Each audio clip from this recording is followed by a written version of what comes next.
Greetings and welcome in. My name is Jason Ostanek. Today we'll talk about partial derivatives.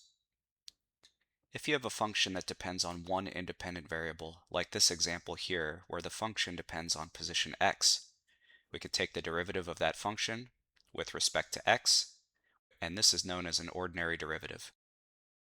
If you have a function that depends on more than one independent variable, like this example depends on both positions x and y, we have a choice to make. Do we take the derivative with respect to x or with respect to y? Well, we can take the derivative with respect to either, and these are known as partial derivatives. Note the curly d or partial symbol is used to signify that we're taking a partial derivative, whereas the lowercase d over here indicates that we're taking an ordinary derivative. Taking a partial derivative is very similar to taking an ordinary derivative. The key is that you leave all other independent variables constant. So in this case, when we're taking the partial with respect to x, we're going to treat y as a constant value. And I can see that if I look at the first term. My x squared is going to become 2x, just like an ordinary derivative, and y is transferred through, it's treated as a constant. In the second term, I have no x, so this y cubed is treated as a constant and it drops out entirely. If we take the partial with respect to y, we can apply the same rules. X is treated as a constant, so the x squared transfers through. The derivative of y becomes 1, so our first term is x squared. And the second term, the derivative of y cubed, becomes 3y squared. Okay, to illustrate partial derivatives, I'm using this interactive tool. I'll provide a link to this interactive tool. You can toggle light and dark mode, whichever you prefer. I'm going to zoom in as well so that it's easier for you to see. In this tool, you can choose a function by clicking these different buttons, or you can type a function in on your own if you prefer. Moving down, you can select whether you're taking the partial derivative of the function with respect to x or y, and I can adjust these sliders to move my point of interest around. Now the function itself, this is a function that depends on both x and y. Of course, you could have functions that depend on 3 dimensions, x, y, z. Your function might depend on time.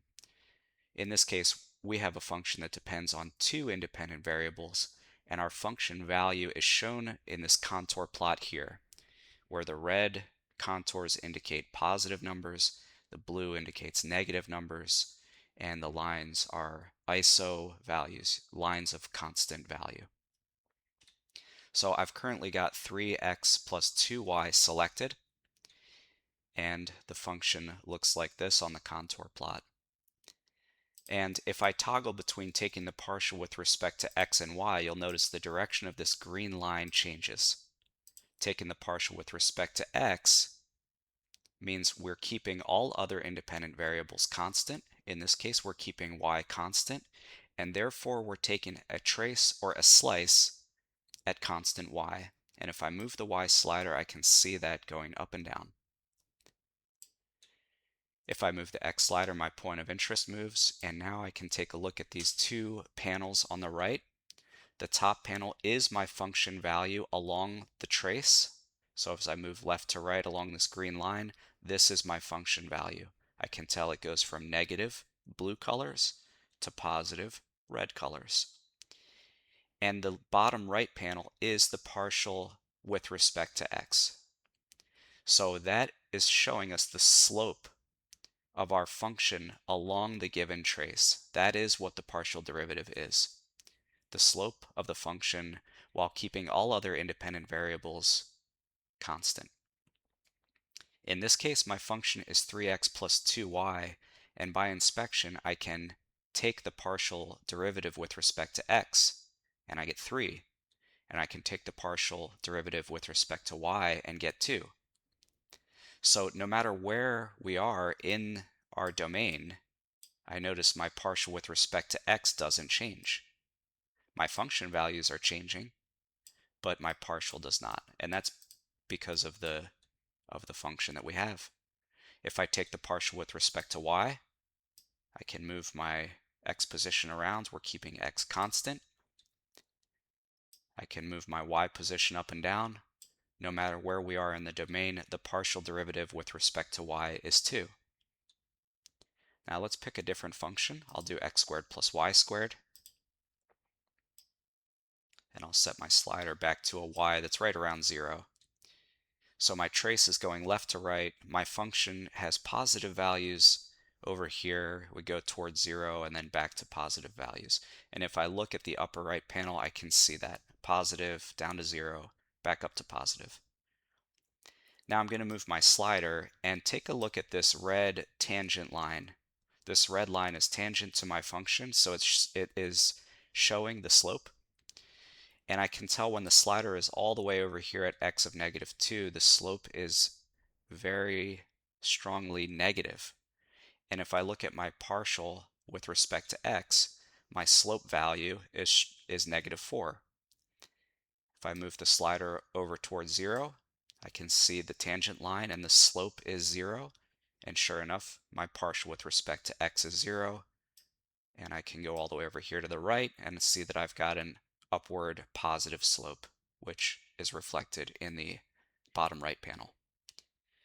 So go ahead and play around with the tool, try different functions, see what they look like, see what the function values and what the slopes look like for these different partials.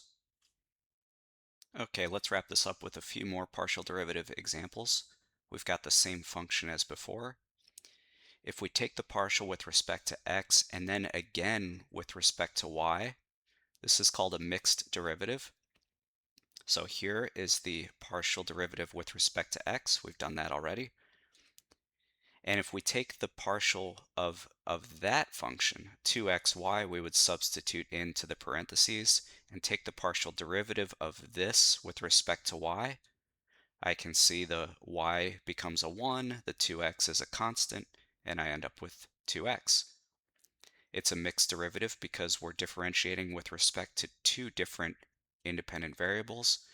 And note the nomenclature here. We have our curly d squared. That's telling us that we've taken two partial derivatives of our function f, and then the denominator shows us what we took the derivative with respect to.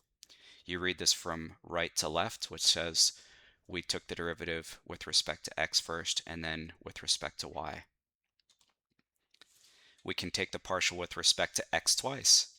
This is a pure second derivative where you take the derivative of your function with respect to the same independent variable twice.